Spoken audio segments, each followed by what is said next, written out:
He's a song and dance man. Is he the beard guy? No, the guy sitting right there. Oh. With Gloria Besser. Okay. And he's 5 seconds. 5 seconds. Look. 5. Welcome, welcome very, very much to Conversations. A pleasure on this, what is the 18th of July, Yes. the day after the announcing the beginning of the Republican convention. Where was it? In Cleveland, Ohio, which was a hell of a show that I watched last night with some interest, like an anthropologist, of what was going on with the National Convention for the Republican Party. But more to the point, it's Mr. John Bredin, and we're old friends, and he's the host of a program here, a really interesting program called the Public Voice Salon. Yes, and we're not going to have any fog here. We're not going to come out of the fog. Well, I was just reminiscing with you watching that thing last night. It was something. Giuliani, I've never seen our ex-mayor. He was just absolutely ranting. Red meat. He was really introducing them, and then they had the scene. People might have watched it, and that I'm in a certain sense just it's a little bit. If I'm just going off script a little bit here, and we're going to get talking. I know. But if you look here, it looks a little Trumpish here. This boudoir. This looks a little bit. I feel like Melanie is going to walk in any second here. I mean, look at that.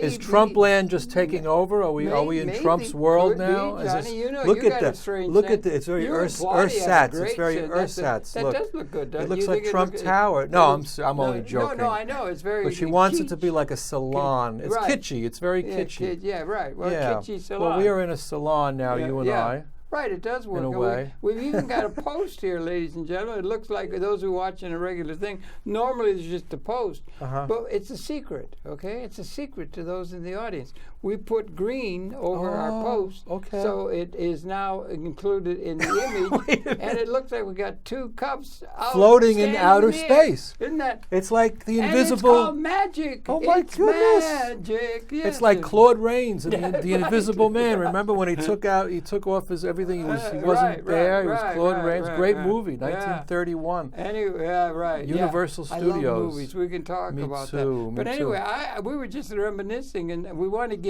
I know you got a new book. You got a great program. You and Claudia put together a great program. It really is impressive. Without Claudia, it doesn't exist. Well, without that's Claudia, absolutely she's true. Amazing. But neither without John. Yes. It's and when Claudia team, makes, I want to say something. When Claudia. I want to just say this, that when Claudia wants to make her big speech on our show, we're not going to plagiarize it. Okay. She's going to speak her words, Claudia. We're not going to steal it. We're not going to steal it from Hillary Clinton. We're not going to steal that from anybody. It will be her own words, because we like people on our show to discover their voices, discover their authentic, unique public voices. Yeah, right. That's why our show is called the Public Voice Salon, and it's an open dialogue on education, the arts, and social change. Right. And we're just trying to follow in your footsteps, Harold, because you've had this program on for how many years now? Yeah, but I think you're more 75 years you've had the show on the air? Years. I think there were the buffaloes still roaming outside there and everything like that when I got started back in the beginning of the deluge. Yeah, but a long time, But you do it so well, my friend, and the people you've had as your guests, I just look at that list and I say, my God, am I part of this pantheon? You know, I mean, we talked to a lot of people in that. Hubert Humphrey, Allen Ginsberg, Alan Watts. Yeah. Right? Yeah, a lot of people over a wide variety of subject area. Jack Valente. Remember Jack Valente? Yeah, he was at the Motion Picture Academy or something like that. I mean, a whole range of personalities that I've not tried to focus on any one thing deliberately. Like that. I was an academic, for whatever it's worth. I was an academic, and I deliberately, I don't know, it wasn't deliberate. Life is sort of just, you just growed. Somebody said in one of the children's tales, I just growed. But you're just growing up, and it wasn't conscious and everything. But I was just I think what it was, I was just interested in everything, and I didn't want to get specialized. You were eclectic. You understand? I like that, because especially nowadays, Harold, they're forcing people to be more specialized, and I think we need more generalists to have a sense of what's going on in a comprehensive way. Well, you and I might think that. Yeah. Yeah. But I don't think that's, if I may, I don't Go right think, ahead. well, we're just it's talking. Your show. Right? You can say whatever you want. Yeah, we can get back to that thing. Okay. Giuliani was out of it. I've never read Meat Talk. It was just really something. And he's angry because he wanted to be president. He never got there, and now he's got a lot of anger issues. Everybody wants to say, look at me, I'm important. Yeah. There's the ego problem with Trump. You see that. You see the narcissism that's there. I don't think he has the temperament to be the president, personally speaking. I really don't think. I don't think it would be good for him because he's so angry all the time. Yeah. It's certainly not good for your heart to be so angry all the time. No, but the anger is a good card to play in order to get people riled up. And a lot of the people in the country and the world are very, very upset with what's going on at an existential level in their lives. So that's red meat when you start finding out who's to blame for all the mess ups that there are. So that's a given in terms of gaining political clout and so forth like that. I was watching it like an anthropologist. Yeah. But I was interested in it. That's why I talked to so many different people. Fuller is my main man. And systems thinking, I think, is called for. Right. It's not at all encouraged the way the society is going.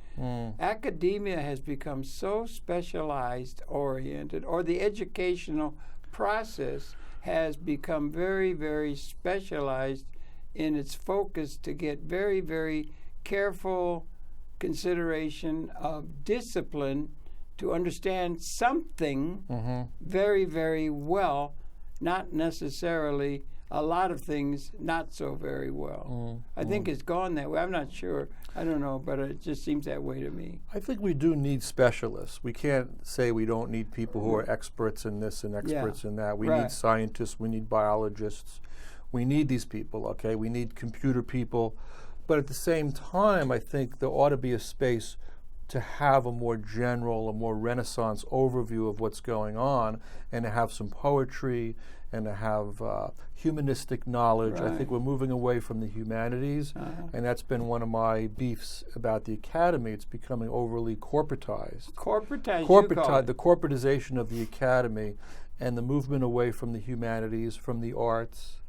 And so I think if we're not careful, we could be going into a new dark age of the soul and of the mind, which, didn't really recover. The last dark age didn't recover until they discovered those ancient Greek texts, Aristotle and Plato, and that kicked off the Renaissance. This was in Italy. So if we're not careful, if we focus people to study narrowly, to study marketing and business, and then they're losing the larger view of humanity, and even the simple ability to have a conversation and to understand their feelings and emotions and what's going on in the world, and to be able to connect the dots. We get that from reading literature, from reading quality literature and philosophy. I read a wonderful book called At the Existentialist Cafe by Sarah Bakewell. I don't know. It was published this year, and the subtitle of that book is Freedom Being an Apricot Cocktail. Freedom being an apricot. So we're ready for an apricot cocktail. Yeah, right, here by all means. at the cafe. Sarah, is that her name? Sarah Bakewell. Yeah, okay. She's English. But this book focuses a lot on phenomenology, which is the study of phenomena, of reality, of being able to look at things and express how things are and describe things like a poet does, like an artist does. And also existentialism with Jean-Paul Sartre. And Sartre said something which is very important to me. He said, to act is everything. So the importance of taking action, that our identities come from what we do, from the projects that we engage in the world. I think probably there's a great deal to be said for that. Whether being a writer, whether being an educator, whether being a scientist, whether being an activist, it's these activities that form the basis of our personality, which is not fixed in stone. We are changing. We are in the making. John Dewey also said that. He was a great philosopher of education. Yeah, right. Absolutely. But Sartre, as you remember, was a great activist. He was a radical. He was on the front lines in May of 1968. He was at the barricades. Gosh, those were the days. In a certain way. Yeah. So I think the problem when you get to someone like a Trump, Yeah, it's a phenomenon. It really is. You got to take your hat off to the guy in a certain way. I have an analysis of it because I worked in real estate. Oh, you did? Briefly, okay. Yeah. Well, I got into real estate a few years ago only because my salary as an adjunct professor is so low. Yeah. I'm an adjunct professor at various universities. Yeah, right, yeah. Right now, what they're doing to adjuncts is terrible. It's rather like serfdom. Exactly. Yes. Exactly. So we are treated like we are the second-class citizens of the academy. Yeah. 75% of the professoriate, if I may, are adjuncts, underpaid, running around like crazy, teaching 5 classes at a time. Right. I've been lucky in my life because, I've always had good relationships and women, especially my wife Claudia, who allows me the time and space. Thank you, Claudia. I love you so much. To work on my projects. And in other words, I only teach 1 class a semester, and because of that, I've been able to write. I've been able to nurture myself intellectually by producing manuscripts. Yeah, you have written a number. Now I have 12 manuscripts. And to think. Yeah, and to think, because when we write, we think. When we speak, we think. The last class I taught at the college level was a class at NJIT in Newark, New Jersey. I was in the humanities department, and I taught a class called Speaking, Thinking, and Writing. Speaking, thinking, and writing, because these are all capacities of language use. So my analysis of Melania Trump is that, it's difficult to get up in front of millions of people to give a speech. Now, Cicero said something about this. I think that's very important. I guess people realize that's what we're talking about. Does anybody remember who Cicero is? Well, do you know who Cicero is? He was a Roman orator. He was a great Roman orator. Yeah. And Cicero wrote this, and this is a piece that I use in my teaching. I expose my students to Cicero, and I say, look, Cicero said this. He said that in different professions that we have, there are lots of prominent people, many prominent people in the various professions who do it very well. When it comes to the arts, you have a lot of famous artists. When it comes to science, there are a lot of prominent scientists. In medicine, we have a lot of great doctors, Politicians, there are many prominent politicians. When it comes to public speaking, he said there are very few people who can do it very well. It's a very difficult thing to do. So that is public speaking. To stand up in front of a group of people and say, this is who I am, this is what I think, this is what I feel, to hold forth in front of a big audience, in front of a crowd. That's not easy. So how does one get better? How does one get good at it? It's very, very important now in the age of media. I think this is what we're going to learn here now from Cicero. Cicero said this. He said that, and I agree with him, that when it comes to public speaking, being very widely read is very important, If you can have a breadth and depth of reading, of knowledge, of things that you know, that you've read in books, now when you get up in front of people, you have something to say. The well is deep, So when you see nowadays, when I look at a Melania Trump, my first question would be, what are your reading habits? What do you, and I would ask this to Donald as well. Donald Trump. That was asked of the woman who ran vice president with Mr. McCain. Sarah Palin. What are her reading habits? No, somebody asked her that very question or something. I don't know. Is this Sarah Palin's bedroom we're in here? I don't know where we are here. No, but anyway, I just remember that question being put to people. Yeah, right. Well, one of the books. It's just you all kinds of ideas going off what you're saying. When you read and things like that. One of the books that's by my bedside, Harold, is Martin Buber, Between Man and Man. Between Man and Man. Martin Buber. Martin Buber, and it's the dialogical consciousness. Do you? A little sidebar. Now, you know Reverend Joe Ben David. I love Ben David. I do too. We did a program with him a couple of weeks ago. The guy's getting really up there in years. He's 96 years young. Yeah, he was a close friend and representative of Martin Buber. Well, and Judas Magnus. I mean, of major voices, philosophically of the Yiddish community, or of the Jewish community. I love Ben David. Yeah. Okay. Anyway. He's a dear man. He's a very dear man. And I met him at your home. You were having a meeting about 5 years ago, and I met him there. I was very impressed with him. Yeah, he's a very wise man. He's extremely wise. A lot of gravitas. I remember there was an argument going on, and he stood up and he just emoted, but he does it in a calm way. I think he's 98 years old 96 now. years old. 96. He's 96 years old. Good for you. Yeah. And he's given 3,500 lectures around the world, and going Speaking strong. Of Cicero, huh? He's our Cicero, Reverend Ben David. Yeah. Now, here's something also that's interesting. Yes. He allowed me to give his talk in April of this year. He gives a monthly lecture at his Church of Humanism. Oh, yeah. And since we've gotten close, Central Park West, Central Park West, he allowed me to give his talk, and I chose to use that time not to give a lecture, but to debut my one-man show, which is titled "How to Be an Actor in Your Own Life." How to be an actor in your own life. Mr. Stanislavski is turning yes, over? I'm drawing on him. I'm drawing on Strasbourg and Stanislavski. And the woman who brought my grandmother to America from London. Who was that? Blanche Walsh. Oh, wow. Who was the American Sarah Bernhardt. So you're theatrical. I come from the roots of theater. Now, the other thing about Blanche Walsh is that she was part of the origin of the Hollywood star system. Wow. And this that's a staple, Well, let me tell you why.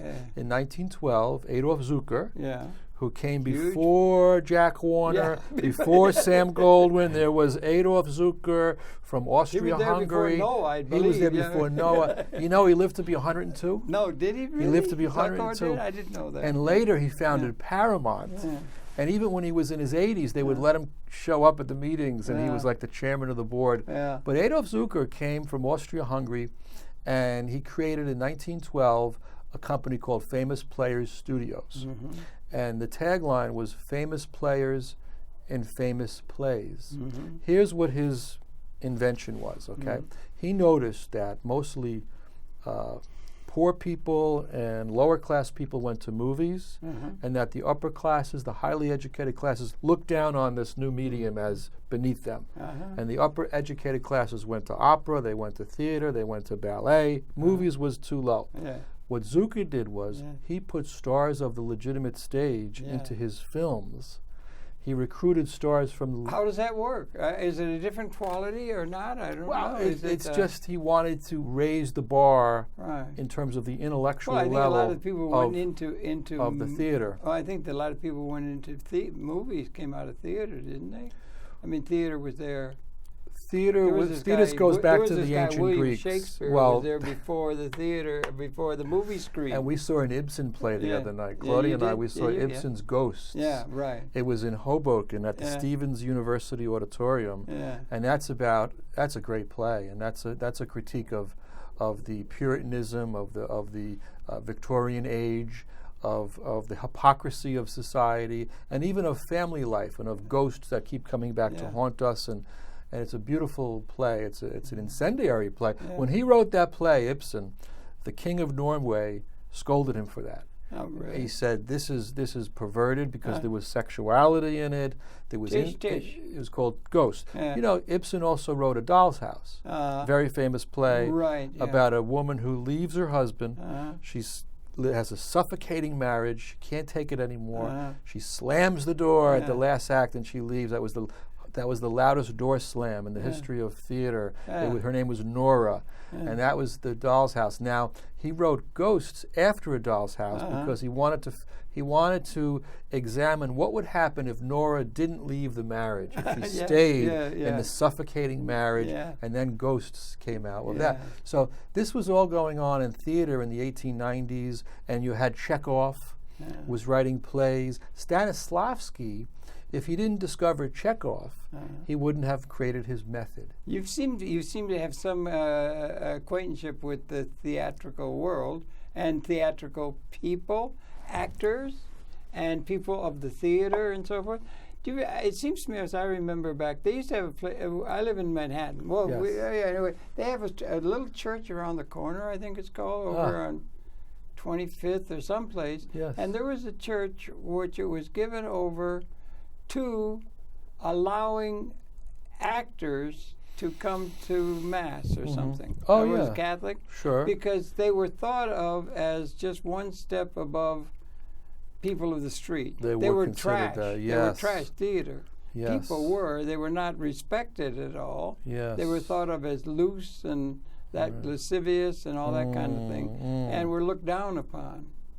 The theater, I don't know if there wasn't much else you had back in Shakespeare's day, but theater. Now the theater of the 21st century is the theater of media, and it's played out like this thing that's been going on with the Democrats. With the Republicans we were talking about is news of the highest order, and Mr. Trump is just galloping into his own convention and so forth, and he played a fantastic job at being able to assume the Republican recommendation for being president of the United States.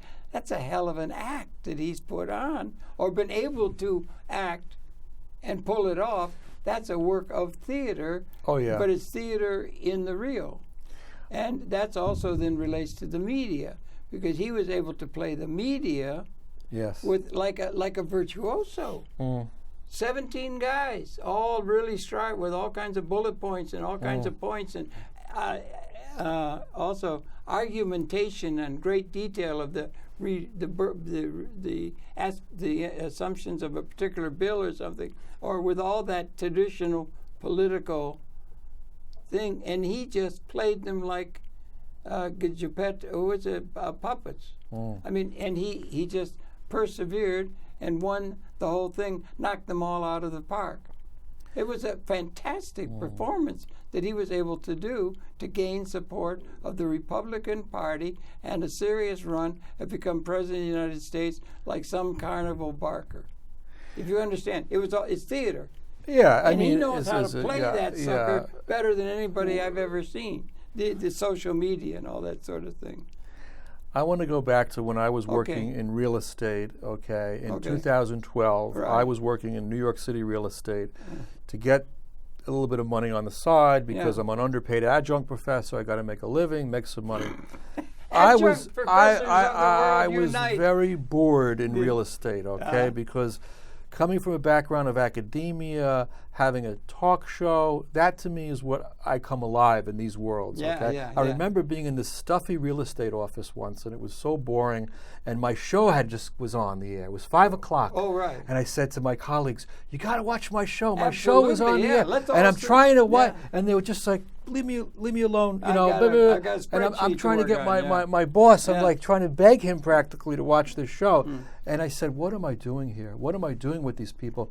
And at that same time, Trump had a television show, right? And I said, Trump is a real estate guy. He's got a television show. Really big time. I'm a real estate guy, but my interest is not real estate. It's the television. Right.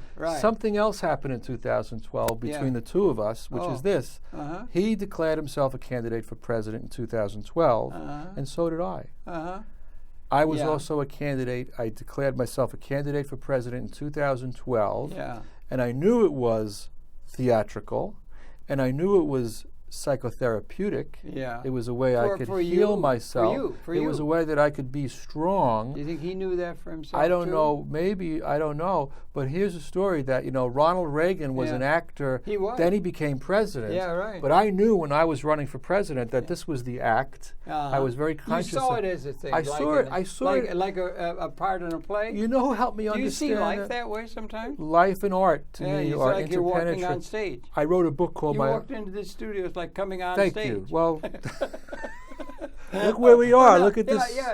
But seriously, if you get up in the morning and you say enter stage left, welcome Broadway or wherever street you walk out onto. Shakespeare said all the world. Take life that way, like you're in the middle of a movie. And I say that I think that our own lives ought to be as interesting, as meaningful for us as the characters who come alive for us in movies and in fiction. Thank you. I think that's really good. I think that's going to become something that's going to become very important to the fulfilling of human purpose, rather than just being a wage slave within a thing that has nothing to do but some boring thing you have to do in order to have food to eat. Exactly. Which is the model that's coming out of history for most people. There's no time for the things that are really important, because you're too busy making sure you've got a little bread to put on the table of the kids or yourself. I had as a guest on our show, we had the great Judith Malina. Oh, I love Judith. Who is the founder of the Living Theater. I'm hip. Phenomenal woman. Absolutely. Okay, a pioneer. Yeah. She was brilliant. A student of Erwin Piscator. Yeah. She came out of the dramatic workshop of the New School, which educated Marlon Brando and all those greats. She is amazing. Yeah. And you know who loves her? She passed. You know who loves her? Yeah, I know. It was very, very sad. She passed away 2 years ago now. I loved her very dearly, Yeah.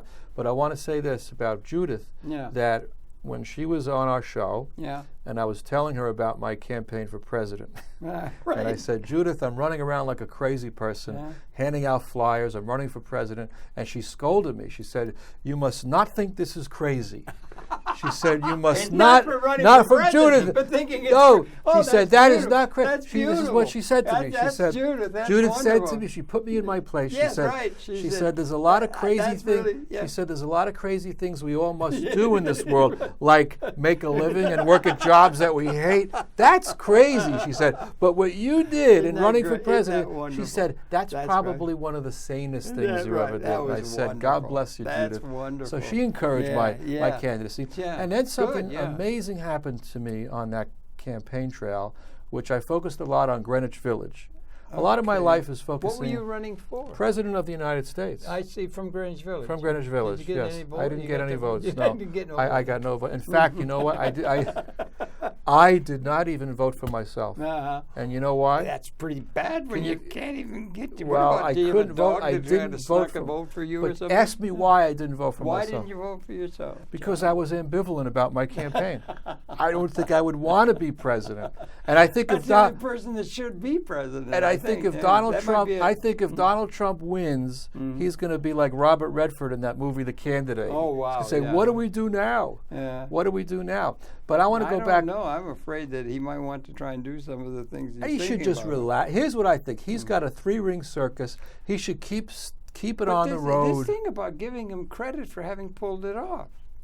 I mean, he's at the top. He should just relax. It's just like a con game or something. Or is that politics? Or is that success? Or what are the values that are really important? What are the changes? Why is there so much free-floating angst in the world, as there seems to be in this country, in Europe, in the Middle East, around the world, when actually we've made such tremendous progress materially and so forth over, let's say, the last 100 years or so or something? Why is there so much inordinately high free-floating angst in the world now, as there seems to be the case, and influencing the mindset in this national election that's upcoming? It's very much an element of the reality that is being referred to by the political campaigns and everything.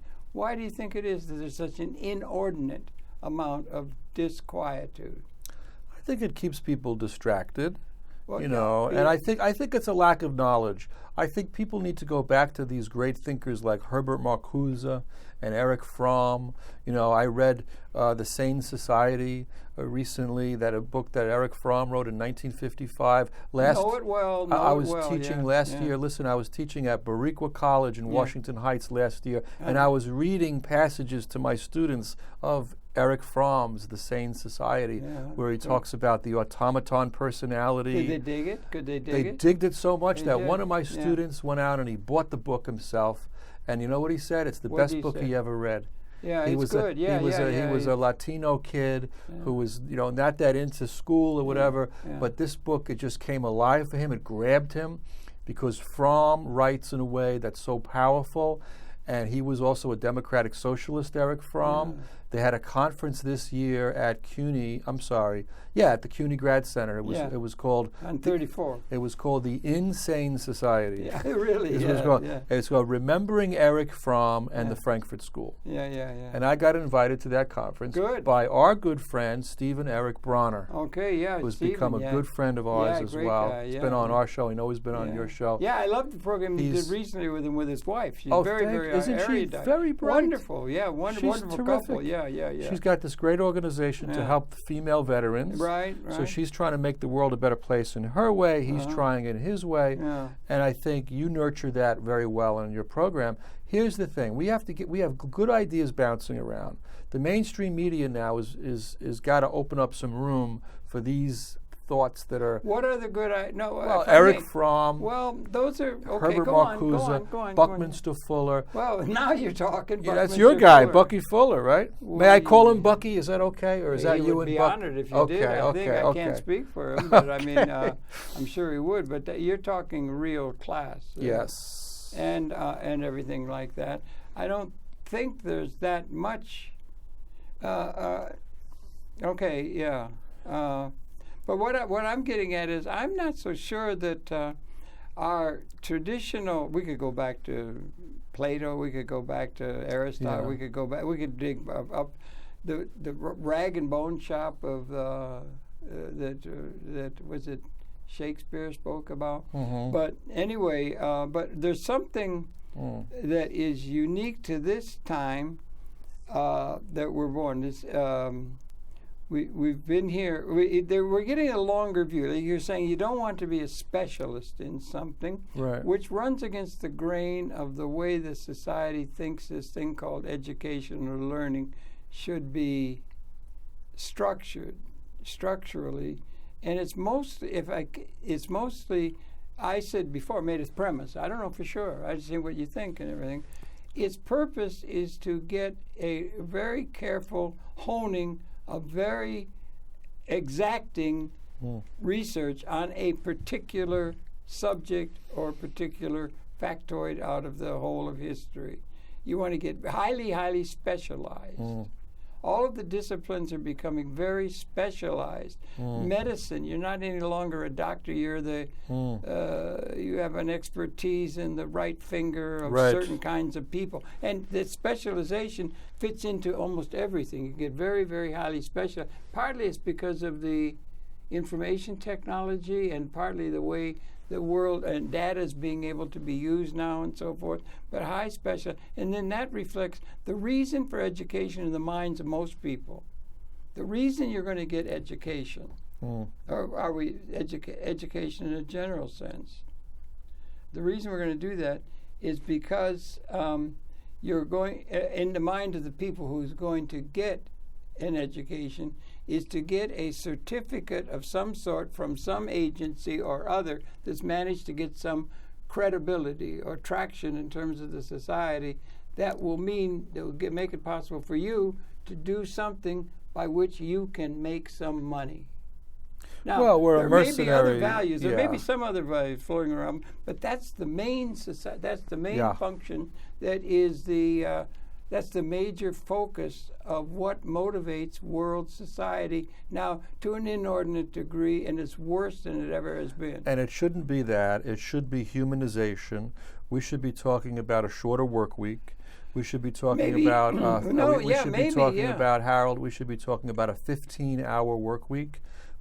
3 hours a day, I think possibly. 15 is a little bit too. It's getting into my getting into my schedule of being with my dog and doing something important or something. What about this? All right, here's the a story idea of the work ethic sucks. Okay. I mean, that you're going to learn how to do what you don't want to do and be happy to do it so that you'll be able to get some success. May I talk about my presidential campaign for a second? All right, may I wax nostalgia?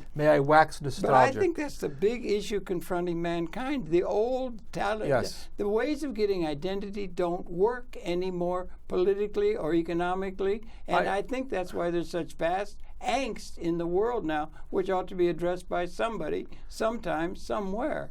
And it isn't. It's all the old argumentation about this party, that party, and the old things are being brought up rather than thinking anew in terms of something new emerging, evolutionary change, not just a political change.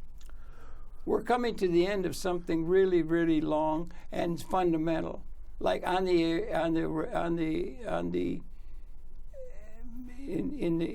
the order of like almost coming up into like a speciation or some sort of a qualitative, not quantitative change in the historical or the evolutionary history of the Homo sapiens species, and we're not getting that.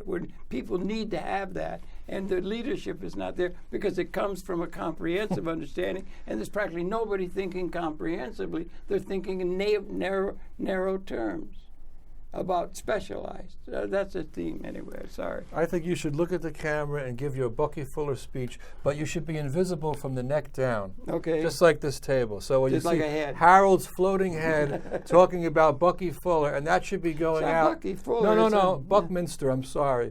That should be going out through all the computer portals in the world so people get this message. That they learn about what's going on. That's just a little rant of mine, but I don't think it's ever thought about, even by people who are thinking, and that's worrying to me. That there's nobody thinking in that kind of a vein. There's no thinking about the whole situation that we're in. It's all very, very specialized, and tending that way within the halls of academia or intellectual intercourse. I know. I am not so comfortable in the academic world. I'm escaping from the academy. Yeah. That's why I have the television show. The television show, I see it as a new kind of university. Yeah, absolutely. Harold, you and I. The whole world at your fingertips It's right now. here. It's right here. We need to leave behind. We need to create a new kind of school. Absolutely. And the whole reason why I created this play, this one-man show. Yeah. I'm transforming the stage now into a school. That that you got to take the pedagogy out of the classrooms. Why? Because you got these administrators. They're bureaucrats. They're following orders. Okay, they don't want to humanize. They don't want to liberate. The title of my book on education is called "Teacher as Liberator." Wow. And I was taught by a very great woman named Maxine Green, who was a doyen at Teachers College. She was considered the philosopher queen of Teachers College. She was 96 years old. She passed away 2 years ago. She was wonderful. She was considered the heir to John Dewey. And you know what she said, Maxine? And she allowed me to go to her home on the Upper East Side on Central Park East, Fifth Avenue. It looked like this. No, it didn't look exactly, but it was very fancy, this schmancy. Looks like something I'm not sure. And let me tell you, I say, got two floating I cups. think Melania Trump is going to walk in any second, and she's going to give her real speech. We got to make sure the audience knows what we're talking about, because she just took the speech of Mrs. Obama and I'm going to send Claudia in next time to give the speech. She'll make a much better speech. Even with her accent is beautiful, and I love her, and she'll sound more authentic than all these talking heads, and mannequins. And they come across like Stepford wives. We're becoming Stepford Wives. It was on TV the other day. You know what a Stepford wife is? People don't know that. They should learn. It's a conformist kind of thing. I go to these cafes. I live in Hoboken, and all the Stepford wives. You know why? Because you got to read Plato or Socrates. If you don't want to be a Stepford wife, you have got to know literature. You've got to know philosophy. You've got to be able to look people in the eye and have a dialogue and talk about how you think and feel. Otherwise, you're just conformist. Conformity. So we have so much education at our fingertips. What we really need is time. Time is precious. If we had more time, and then people could watch the Harold Channer show. They could learn. They could look at the archives of Harold Channer. They could read a book by Buckminster Fuller. Or they could read by Herbert Marcuse. They could learn. They could educate themselves. When I was running for president in 2012, I was calling out a 25-hour work week. And I was doing my campaign around the village. And as one woman, I said to her, how about a 25-hour work week? She thought that was great. And we're having this great dialogue. And she says to me, this is great. I love what you're doing. She said, but I have to go to a party. And you know what I said to her? I said, can I come? And she invited me to a party. And guess where it was? Guess Westbeth. Wow! Oh yeah, downtown. Fancy. Is it still going? Yeah. It became Brecht Forum was down there. What happened to that? It was there. The Brecht Forum is now in Brooklyn. Is it? Yeah. But it was there one time. I always heard about Westbeth. Westbeth was It's got the highest concentration of artists anywhere on the planet. Didn't the Halloween parade come out of there? So it did traditionally? I think so. Yeah. But here I got to go to a party in Westbeth that was fancy, and I get into the party because of my campaign. It got me in the door. I said, okay, now... Ladies and gentlemen, we have a presidential candidate here. I said, I got to work the room. I got to work the room. And I walked around. Hi, my name is John Bredin. I'm running for president. I felt like Warren Beatty in Bullworth, running for president. So I did the thing. All of a sudden now I'm talking to this woman. Listen to this story. Well, this is great. She's an older woman. Not that old. She's a middle-aged woman. Very, very august, and her voice was very patrician and had a little English accent. She had a lot of gravitas. Oh, English! I thought she was going to just like shoo me like a fly, but no, she wanted to hear about my campaign. I'm talking to her for a half hour. She's giving me advice. Guess what? She is related to Jackie Kennedy. Wow! She's an Auchincloss. An Auchincloss. Do you know what family? It's a family. Do you know who was an Auchincloss? Gore Vidal was an Auchincloss. Yes, really? he was. Okay, really. So here I am talking to this from the Manor Board. She's say, connected with the Kennedys, and she's giving me advice and all that. I walk out of that party a different man. Who are the Gore Vidals? Who are the Martin Bubers? Who are the people now? Of our time, of 2000 and what's the date? 16. Harold Chan. Harold Chan. No. Who are the in the society? I'll tell you who. There was a whole array of people. Let's say back in 60s and so forth. The spirit of that and everything. Well, and there was a lot going on. There was but who are the leaders now? It seems like it's old porridge. Mostly being brought up by the people who want to suggest change. Two people I'm going to mention. Stanley Aronowitz. I understand. Stanley, Good man, okay. Like Stanley, very bright guy. He puts things together also. He's from the labor movement. He's a labor scholar. He wrote a book. What's the book about work? The tyranny of work or the tyranny of... He's written 25 books, and I got to interview Stanley, and I show that interview to my students, to my college students. And they get the end of work. Yes, now that's the end of because work. The whole left is based upon the labor theory of value, and economics is based on the labor theory. I think it's a spent force intellectually, and I think it's getting in the way. This idea you have to earn a living. Yes, right. No, you have to earn a living. You have to I'm against it. I think the labor theory of value. I think is spent. Well, because it's all being displaced by the. By the information technology and the robotics. It's going into robotics now. People are becoming no longer relevant to the economic paradigm. Listen, in terms of producing things. Right. Their major function is to consume. They've got to get some demand into the hands of the people to be able to consume the cornucopia of what we have a capability of producing for everybody and the ecology. And they don't have the ability to clear the market because they don't have money to buy the good life that can be provided in a way that never has been able to be available until this moment. That's a qualitative change. I'm not an economist, and if you get 100 economists in the room, you get 100 different answers. I know that. Well, economics is the dismal science, as they say. Well, but I do think we need to embrace an economic critique. Krugman only goes so far.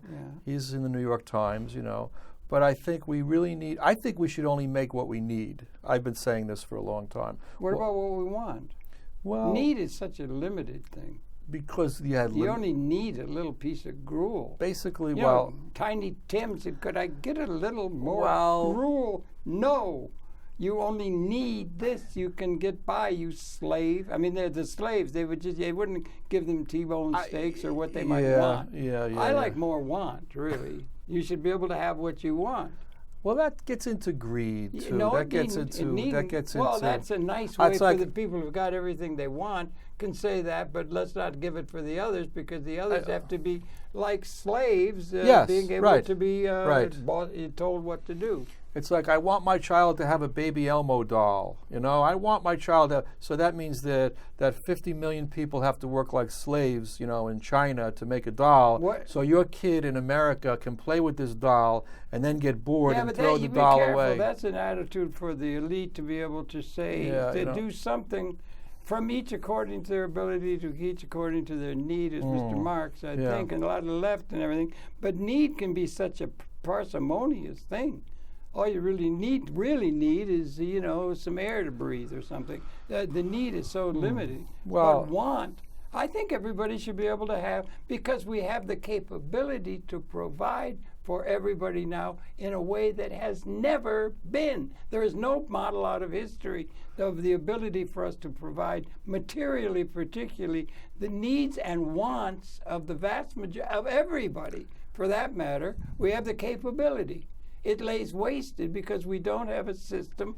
The people in large numbers do not have the ability to buy the good life that is now at the level of capability available to everybody in a way that's very, very unique historically. Well, listen, I need $5 to get a cup of coffee later. Could you lend me $5? Because I need to get I'm an underpaid adjunct professor, so underpaid adjunct professor. Wait, what's your degree in? What's the thesis? What's your thesis? What's your thing? No, you know, actually, I didn't mean to drag on, but I really think it's important to understand. I think we're coming to the end of material scarcity as an ontologic reality. There is enough. There never has been. It always has to be divvied out. There's not enough. For one to win, another has to lose. That's been the context in which evolution and human society have evolved. There's not enough. There's not. In order for one to have, somebody else has to lose. That's zero sum. That's the basis of all the social organization and material economic organization of the history of the planet, and it's coming to an end. We're now getting into where there is enough. When there is enough, you're into a different kind of where you can have not only enough of the necessities, but also enough of the finer things in life, including culture and the other kind of things that people can be concerned with, rather than trying to grub out making some function, producing something that's going to give you a claim upon having money to buy the things that can be produced. That's the problem. That idea, that work ethic, it's awful. The work ethic sucks, in my way of thinking. People should be doing what they want to do, not what they have to do in order to eat. That's the problem. That's true. That is true. So we need to start a new political party. But that's always been relevant to the reality. That's been responsibility. If you were in a cave, how would you like to live in a cave? You got a stone, and you're cutting. It was so limited, the capability in terms of what's coming now. You get to the end where there is enough. You understand? It's a paradigm shifts that's going on that we're moving through right now, and there's nobody talking about it. Okay. Because they're reifying all of the outdated institutional assumptions and thought patterns based upon the assumption, obviously, as everybody knows, there's not nearly enough. Well, what do we do about this, Harold? Well, I think what it would be do is to realize that we may be transcending that ontologic reality of the historical context in which everything developed. What about a new political party? Well, I don't know. What do you think? The Harold Party. No, How about the Harold Party? No, it's not. It's not political. No, it's just. Harold, you don't have much of an ego. Is that true? I don't know what that means. No, I mean, you never wanted to take over for John Chancellor. You never wanted to go further. You want in terms of media. You're very happy with this talk show for 45 years. Yeah, I like this because, if I may, I don't want to go into it. If Charlie Rose says, I want you to take over for me, what would you tell Charlie Rose? Well, I admire him. He's great. It's great. Oh, the world is great. I love the great. It's great. Everything is good. Everything is good. But it's just that there's another order of things that is not being addressed. But why is it that 17 people watch this on a good night? And on MSNBC, they get 20 million people watching, and nobody's, how many people are watching it? What are we going to do about, how are we going to get this media out there? How are we going to expand this message? Well, that's something that you're interested in. How are we going to get money to do that? It takes money to buy a channel. You can do things. How much does a channel cost? I don't have any idea. $20 million if you want to buy a channel. Well, if you do it, but that's in the mirror. That's in the world. How much you got on you? How much you got on you? Well, okay, if you're bringing up an obvious thing. No, I'm serious. This is the reality. Much less in the world, everybody. Yeah. So how can you say there's enough? That's an argument. Everybody's starving. There are people starving, yeah. And everybody's angst-ridden over having to get money. You know, that's what, and you're stepping on the toes of the one thing that gives motivation to the human society is money. And if you're saying that doesn't matter in those institutions geared toward equipping people to be able to do something where they'll get some money or some material security, then you're stepping on the toes of virtually all our institutions, because that's what the institutions are in the place of, essentially, at a materialistic level, is to equip people to be producing and gaining income for what you do, the work ethic. But here, in this is one realm, at least in the history of television and everything, where you don't have to be thinking about money. You can come here at this place and make a program, and unless you want to think about making money or being in the game of money, that's mostly what motivates most human behavior, I think. I don't know. There might be something of love or something, or just interest. Money is a reality. If you read Marx, money is a reality. You know, I don't read Marx so much. I read the neo-Marxists, Marcuse and Fromm. But you can't ignore the reality of money. You can't ignore it, because it will wear you down, and you can't make your dream happen. Yeah, but that's how do you make your dream happen unless you have some economic sustenance? That's talking on a personal level, and that's a different thing. You're in a different thing. But if you can get into a situation, the world is set up with these authoritarian things, and it's all this thing. I think it's really worthwhile. Judith and what's his name?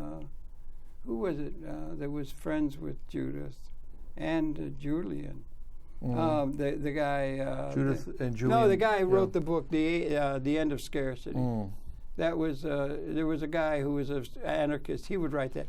To say the end of scarcity is to say there's no air, or I mean, it's like you can't accept that. There's nothing. But we are transcending. Fuller's major thing was that we were the percentage of the world that could be seen to be a have was increasing through time, and that you could measure it. It could be measured in terms of our capability to provide life support. As long as only 17 people are watching this, we're not going to get this message out there. So we need to have a shift in money. You come back to practicality. Yeah, right. Except practicality. We need to be reaching 20 million people. Trump, he wants to reach a big audience. He's smart. He knows what he's doing. It will be reached when it's time for it to be reached. Yeah.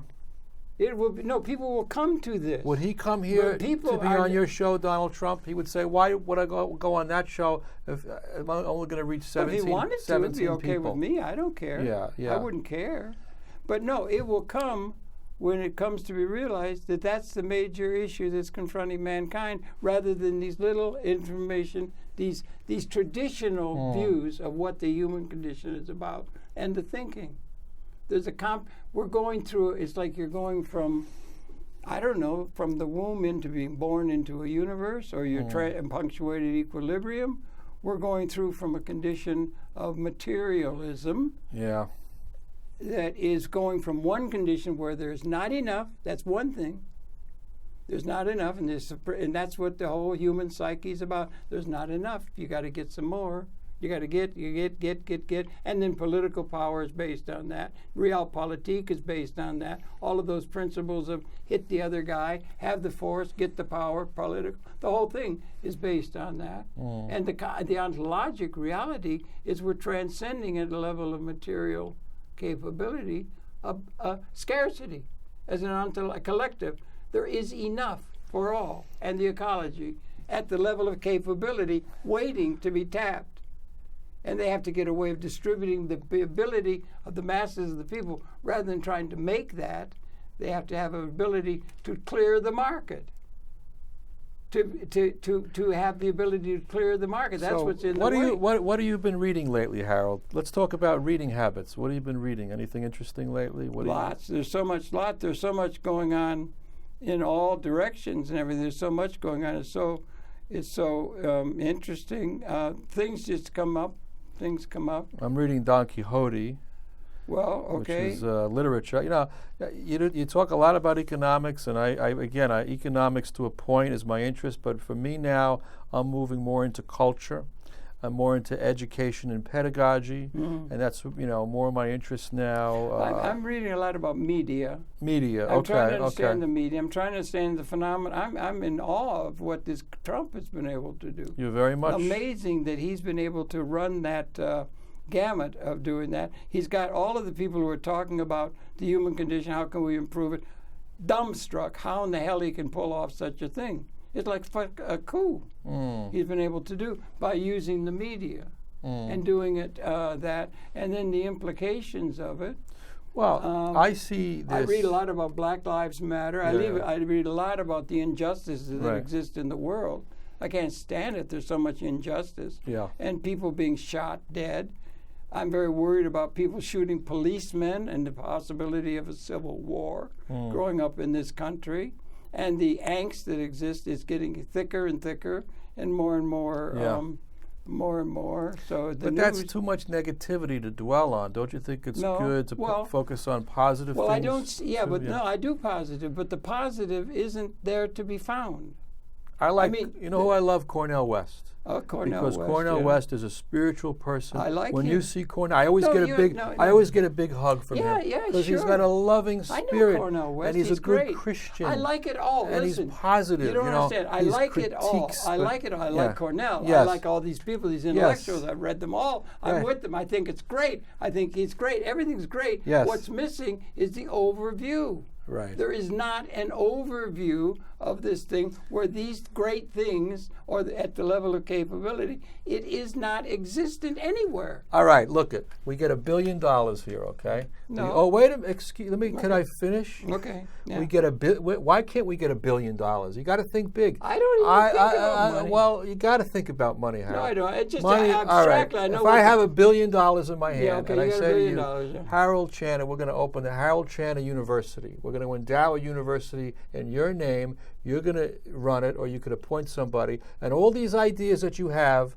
that you've been expounding on public access, that 17 people are watching, now you're going to have access to millions of people. We're going to have a channel on. So at night, when people are watching Fox and MSNBC, they need to have a third choice. No, it's coming. They need to have a third choice. Well, no, there's some things coming. Like, for instance, they need to have Harold Channer. Things there like Thomas Piketty. Yes. Thomas Piketty is very much of the moment, and Thomas Piketty is being read, as I understand it, yes, with chagrin by the political leadership of the world, the president of China, the International Monetary Fund, the Federal Reserve Board. All the people who are in charge of the major institutions are reading Thomas Piketty. Okay. And his major theme is exactly what I was trying to say. It is the problem is that inequality. The problem is the productive process is going exponentially, not only in information technology, displacing all these other things that went before, but now transmogrifying into robotics, so that the process of eliminating the human input in terms of production is getting to the vanishing point. But wait a minute, is this? I want to see. Is this a Trump? This looks like the Trump Pence logo. No, this is the award I got for being part of the. Oh, okay.